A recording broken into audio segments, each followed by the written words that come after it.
Hello everyone, welcome to Sacred Gurukul. Today we are going to discuss about the BPSC AE PYQ series, paper number 3, 01-2019. This paper is common for the civil, mechanical as well as electrical engineering. तो सबसे पहले मैं आपको ये बता देता हूँ कि ये किन के लिए इम्पॉर्टेंट रहेगा। जैसे कि अपकमिंग एग्जाम्स हैं 2020 में 02 2020, 03 2020, 04 2020, 05, 07, 08, 09 इस तरीके के जो अपकमिंग एग्जाम्स हैं, चाहे वो सिविल के हो, मैकेनिकल के हो या फिर इलेक्ट्रिकल के हो, हर जगह पे ये पैरामीटर्स आपको इम्पोर्टेंट इसलिए रहेगा क्योंकि एक पैटर्न पता चलता है कि एग्जामिनेशन का पैटर्न क्या है, किस तरह के क्वेश्चंस आते हैं, कौन से पोर्शन को सबसे ज़्यादा कवर किया जाता है। क्योंकि पेपर में जो आपका जनरल स्टडीज वाला पेपर है उसमें साफ साफ लिखा हुआ है करंट अफेयर के पेपर होंगे, फिजिक्स के भी क्वेश्चंस होंगे, केमिस्ट्री के भी होंगे, लाइफ साइंस के भी होंगे, हिस्ट्री पॉलिटी ज्योग्राफी होंगे, मतलब ओवरऑल पूरा का पूरा लिखा होगा। बट एक पैटर्न होता है कि इस पर्टिकुलर टॉपिक से या इस पर्टिकुलर पार्ट से मैक्सिमम क्वेश्चंस कवर किए जाते हैं। ठीक है, तो टोटल जो इसमें 01-2019 में जो सवाल किए गए थे 50 क्वेश्चन थे आपको, तो इस 50 क्वेश्चन को एक एक करके हम कवर करते हैं वन बाय वन। ठीक है, तो this is all about the civil, mechanical and electrical paper number 3। Next देखिए, सेक्रेड गुरुकुल पे अगर हम बात करते हैं तो सेक्रेड गुरुकुल पे आपको मिलेगा special classes, premium courses, PDF notes, quizzes, live streaming classes होंगे, recorded session, doubt clearing session and test series. Special classes is totally free, इसके लिए कोई चार्जेस नहीं लगते हैं। ठीक है, पहला चीज। दूसरा, आपको प्रीमियम कोर्सेज के लिए मिनिमम चार्जेस होते हैं। पीडीएफ नोट्स हर किसी के, चाहे वो स्पेशल क्लास हो चाहे प्रीमियम कोर्स हो, सबके आपको पीडीएफ नोट्स मिल जाएंगे। क्यूजेज अवेलेबल होंगे, लाइव स्ट्रीमिंग होते ही होते हैं और उसके रिकॉर्डेड सेशन मिल जाएंगे, डाउट क्लियरिंग सेशन मिल जाएंगे। एवरी 8 to 10 क्लासेस के बाद जो लाइव क्लासेस चलते हैं, एवरी 8 to 10 क्लासेस के बाद एक डाउट क्लियरिंग सेशन होता है। Test series also available. And जिन लोगों ने भी सेक्रेड गुरुकुल का ऐप डाउनलोड नहीं किया है, must download the sacred Gurukul app. This is all about the sacred Gurukul platform की क्या क्या चीजें आपको यहाँ पे मिलेगा। इस तरीके से अगर आप जाएंगे तो जैसे कि देखो, एक छोटा सा एग्जांपल के लिए BPSC A general engineering science के लिए मैंने दिखाया है कि कोर्सेस अवेलेबल हैं पेपर नंबर 4 का। And you will get the civil, electrical, mechanical के लिए तो कॉमन पेपर है, पता है, वीडियो लेक्चर्स मिल जाएंगे, ई बुक होगा, क्विजेज हो जाए, प्रैक्टिस क्वेश्चन होगा, लाइव डाउट सेशन होगा, टेस्ट सीरीज होगा, एटसेट्रा। उसके बाद engineering mechanics, electrical engineering, heat transfer and thermodynamics, CPM part हो गया, मैकेनिक्स ऑफ सॉलिड हो गए, उसके बाद सर्वेइंग एंड मेजरिंग इंस्ट्रूमेंट हो गया, फ्लूइड मैकेनिक्स एंड मशीन हो गया, बिल्डिंग मटेरियल कंस्ट्रक्शन हो गया, एनवायरमेंटल साइंस हो गया। ये सारे के सारे इसके कुछ इस तरीके से प्राइस अवेलेबल है 4999 करके। जो एक्चुअल प्राइस है वो 7999, उसको डिस्काउंटेड प्राइस है 4999। तो इस बात का, इसके भी एक कूपन आता है सेव 10, वो अप्लाई कर लीजिएगा कोई भी कोर्सेज के लिए, चाहे वो पेपर 4 हो, पेपर 5 हो, पेपर 6 हो, क्योंकि complete crash course available for the civil, mechanical as well as the electrical engineering. Like this कि पेपर 4 का इस तरीके से आएगा, पेपर 5 है, पेपर 6 है, इधर से previous year question paper paper 4 के लिए हो गया, पेपर 5 हो गया, पेपर 6 हो गया, ये सारी चीजें अवेलेबल है। तो आप जाइए और वहां से गो थ्रू कर लीजिए। अगर किन्हीं को डाउट है तो आपको नंबर दिया हुआ है, नंबर आपका एक बार मैं दोबारा से रिपीट कर देता हूँ यहाँ पे, 9810935295। ठीक है, आइए क्वेश्चन पे स्टार्ट करते हैं। The first question, with reference to a swinging pendulum, which among the following statement is correct when it is at bottom in middle of arc की बात क्या हुआ? It has maximum kinetic energy and minimum potential energy. It has maximum potential energy and minimum kinetic energy, zero kinetic energy और zero total energy। तो देखो, आपको ये सवाल तो ठीक है, इसके साथ साथ आपको ये भी पूछा जाता है कि काइनेटिक एनर्जी क्या होता है, पोटेंशियल एनर्जी क्या होता है, काइनेटिक एनर्जी का इक्वेशन क्या होता है, पोटेंशियल एनर्जी का इक्वेशन क्या होता है, दोनों के बीच में रिलेशन क्या हो सकते हैं, किस तरीके से काइनेटिक एनर्जी वर्क करता है, पोटेंशियल एनर्जी वर्क करता है, ये सारे पैरामीटर्स आपको क्लियर होने चाहिए। तो द फर्स्ट का जो करेक्ट आंसर है, it has a maximum kinetic energy and minimum potential energy, A is the correct option. Okay, coming to the next question, the work done in moving a body over a smooth inclined plane does not depend upon which of the following: mass of the body, height if the inclined plane, slope of the inclined plane and above the above। तो यहाँ पे क्या कर रहा है, in smooth incline plane does not depend, इस बात पे ध्यान दीजिएगा, डज नॉट वर्ड पे, क्योंकि कभी कभी क्या होता है कि आप काफी पेपर में जब जल्दी में होते हो तो इन वर्ड्स पे ध्यान नहीं देते हो और आगे गलती कर देते हो। सो यहाँ पे क्या आ रहा है कि कौन सा सही है, तो that is the slope of the incline plane. Slope of the incline plane is the correct answer. That does not depend upon the slope of the incline plane. Why is a small liquid drop spherical in a shape?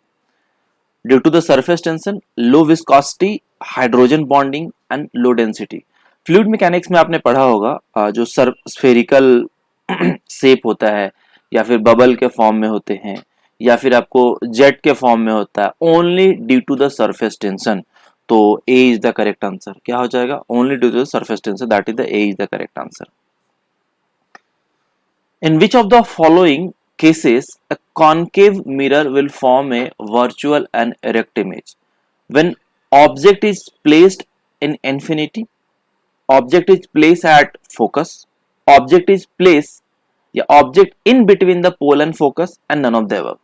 क्या कह रहा है कि concave mirror will form a virtual and erect image जब पोल और focus के बीच में होता है। तो object is between the pole and focus, तो C is the correct answer. 4 का C. Next one please.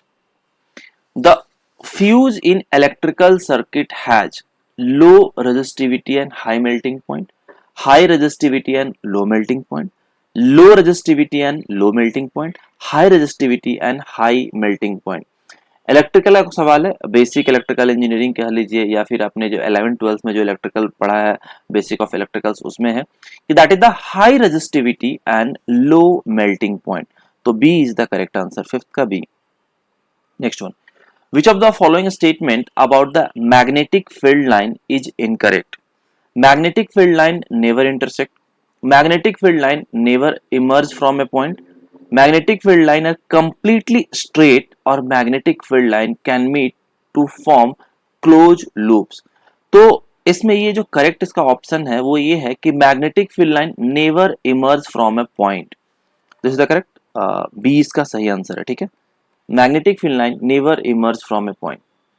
Next question कहता है, इसमें 5 ऑप्शन दिए हुए हैं, 4 अलग अलग पॉइंट्स हैं, 5 अलग अलग पॉइंट्स हैं, उसके 4 ऑप्शन हैं। अब इसमें आपको सही ऑप्शन सेलेक्ट करना है एसी और डीसी के बारे में कि which of the following are the correct statement comparing the alternative current in AC with DC current, that is a direct current. AC is free from the voltage fluctuations in comparison to DC. AC can be transmitted over long distance with minimum power loss. In contrast with AC/DC cannot be used for high voltage devices. In contrast with AC/DC cannot be run through a transformer.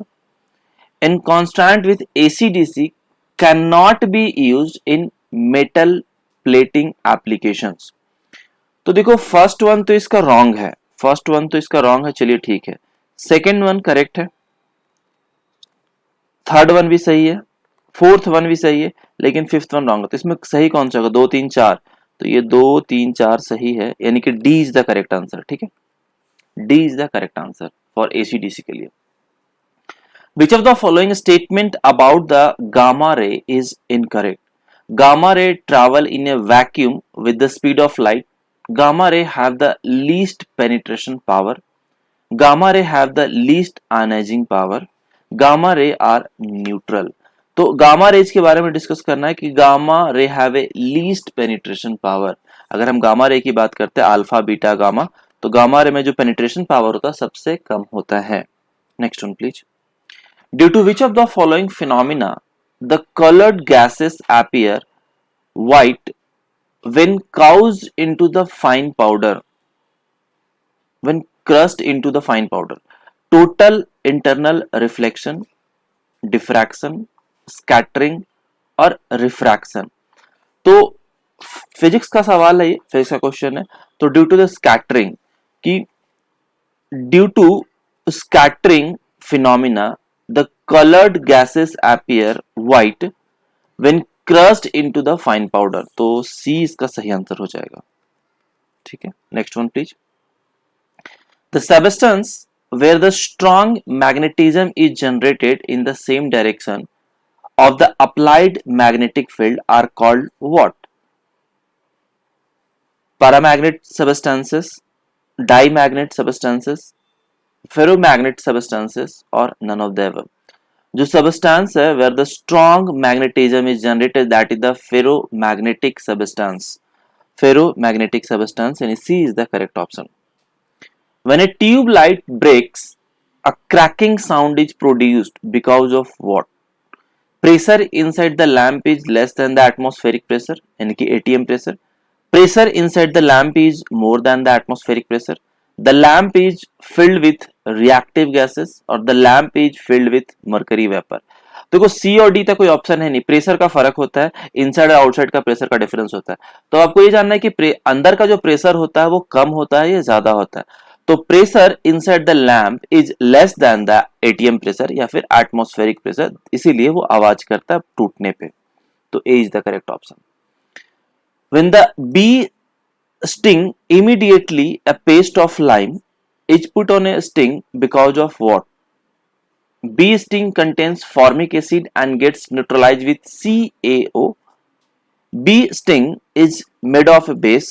Bee sting contains hydrochloric acid that gets neutralized with the CaO, and it is a tradition and no chemistry is involved in it. ऐसा तो है नहीं कि कोई chemistry involved नहीं है, बिल्कुल ये गलत है डी स्टेटमेंट. तो इसका जो सही आंसर है कि B sting contain formic acid that get neutralize with the CaO. तो यानी क्या हो जाएगा इसका answer? A is the correct answer. Which of the following is the correct about hard water? It is free from the soluble salt and calcium and magnesium. Hard water की बात क्या है? It does not give any lather with soap. तो B तो सही answer है, both A and B. तो ये तो पहला वाला गलत है, तो सी बी इसका सही आंसर हो गया. ठीक है, B is the correct answer. Next one please. Which of the following is correct about the properties of a solution? The particle of a solution can be seen by naked eye. The particle of a solution scatter a beam of light passing through the solution. The solution particles do not settle down when left undisturbed and all of the above. क्या कहा है इस question में? Correct about the properties of a solution. तो solution की बात किया है, the solution particles do not settle down when it's left undisturbed. तो कौन सा आंसर हो गया? C is the correct answer. Next one please. Which of the following technique can be used to separate cream from the milk? कौन सा technique use करते हैं? तो काफी सिंपल है, क्लास 12 में भी आपने पढ़ा होगा. सेंट्रीफ्यूगेशंस, फिल्ट्रेशन होता है, डिस्टिलेशन होता है, क्रोमो. तो इसका सीधा सीधा आंसर है सेंट्रीफ्यूगेशंस, क्योंकि ये क्वेश्चंस आपको 11th 12th में आपने पढ़ रखा कि दूध से क्रीम को अलग कैसे करते हैं. How many value and electron spin quantum number can have? तो इसका आंसर सीधा 2. इसमें बताने की कोई जरूरत ही नहीं. 1 2 4 8 4 ऑप्शन में तो 2 हो गए. Who established the concept of absolute zero? Absolute zero किसने दिया था? कंसेप्ट किसने लाया था? Lord Kelvin. किसने लाया था? Lord Kelvin. Next one please. The line spectrum of hydrogen obtained in the visible region of light correspond to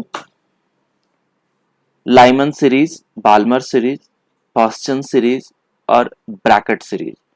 spectrum, line spectrum की बात करता है, तो line spectrum of hydrogen is obtained in the visible region of light correspond to the Balmer series, यानी कि B is the correct answer. ठीक है, next one. Plastic bag contains potato chips are filled with an antioxidant known as what? Oxygen, nitrogen, hydrogen और carbon monoxide. तो जो antioxidant हम use करते हैं वो हमारा होता है नाइट्रोजन. कौन सा? नाइट्रोजन, यानी कि B is the correct answer. Which of the following is a combustion reaction? Boiling of water, melting of wax, burning of petrol और ऑल ऑफ द अबव. तो कंबशन रिएक्शंस की बात किया तो कंबशन रिएक्शन में आपको सी हो जाएगा, बर्निंग ऑफ द पेट्रोल. तो C is the correct answer. NASA Parker solar probe is a device used for the study of solar devices. Reach the sun extended solar atmosphere. Is a spacecraft first time reached at the Jupiter. will be useful for the study of our own solar system as well as the planet orbiting other stars. देखो ये अभी current affair का सवाल है आपका, NASA Parker solar probe की अगर हम बात किया जाए तो that is reach the sun extended solar atmosphere, तो B is the correct answer.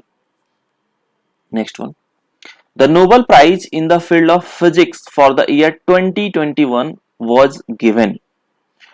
2021 was given for the work on evolution of the universe and Earth place in the cosmos for ground-breaking invention in the field of laser physics. तो ये B वाला answer सही है. For the ground-breaking inventions in the field of laser physics. अभी जो recently physics में जो Nobel prize मिले, देखो एवरी ईयर का जब भी आपका एग्जाम हो तो नोबेल प्राइज से एक सवाल होता है, किसी भी किस फील्ड में पूछा सकता है, चाहे वो फिजिक्स में हो, मैथ्स में हो, मतलब अवार्ड से सवाल होता ही होता है नोबेल के केसेस में, नोबेल प्राइज में. ठीक है, तो B is the correct answer. Country's highest award Shanti Swarup Bhatnagar in science for the year 2021 in the field of engineering was conferred to Dr. Deep, Dr. Vinay Kumar, doctor Jeemon और डॉक्टर रोहित. तो अगर हम बात करते हैं कि इन द फील्ड ऑफ इंजीनियरिंग की बात करते हैं, इन 2021 की बात करते हैं, किनको मिला था, शांति स्वरूप भटनागर अवार्ड की बात करें तो डॉक्टर दीप को मिला था, यानी कि A is the correct answer. Next one, NASA ISRO synthetic aperture radar NISAR, याद रखिएगा NISAR, NASA ISRO synthetic aperture radar, कभी कभी इसका फुल फॉर्म पूछ लेता है, is a joint project between the NASA and ISRO. It may be launched in January 2023 for its use in the remote sensing, solar observation, study of solar corona using a solar chronograph और Venus mission. तो इसका जो है remote sensing के लिए use किया, जो NASA ISRO project जो चल रहा है अभी NISAR की बात के बोला जाए तो रडार मिशन जो है वो that is the remote sensing, इसी में लिखा हुआ है, अगर आपको फुल फॉर्म याद रहेगा तो याद हो जाएगा. तो जो लॉन्च होगा कब, जनवरी 2023 में लॉन्च हो जाएगा. तो अगले साल के लिए करंट अफेयर भी इंपॉर्टेंट है, इस साल के अपकमिंग एग्जाम्स है उसके लिए भी इंपॉर्टेंट है. In 2021, India's second highest civilian award, the Padma Vibhushan, was given to the Dr. Narinder Singh Kapni. His main area of the interest was what? Material science, fiber optics, super conductivity और quantum dots. तो इसमें से चारों में से सबसे जो मतलब सही ऑप्शन है किसके लिए दिया गया था Padma Vibhushan award, that is the fibre optics. तो ये आपके 25 के 25 क्वेश्चंस पूरे हो गए. इसके बाद का जो नेक्स्ट 26 से जो 50 का है वो पार्ट 2 में कवर करेंगे. ठीक है, तो इसका 01 2019 2019 का पार्ट 2 आएगा, उसमें हम इसका पूरा का पूरा 26 से लेके 50 तक कवर करेंगे. इसके साथ साथ अगर किसी को भी कोई भी डाउट है रिगार्डिंग द कोर्सेस, और अभी BPSC के लिए कोर्स अवेलेबल है, JPSC, CGPSC, OPSC, मतलब जितने भी स्टेट हैं, स्टेट AE के सारे एग्जामिनेशन, चाहे वो AE हो या JEE हो, हर किसी के लिए कोर्सेस अवेलेबल है. तो must go and enrol. Special classes के साथ प्रीमियम कोर्सेस भी, टेस्ट सीरीज भी सबका अवेलेबल है. So this is all about the today's class. So thank you everyone, अगले क्लास पे मिलते हैं.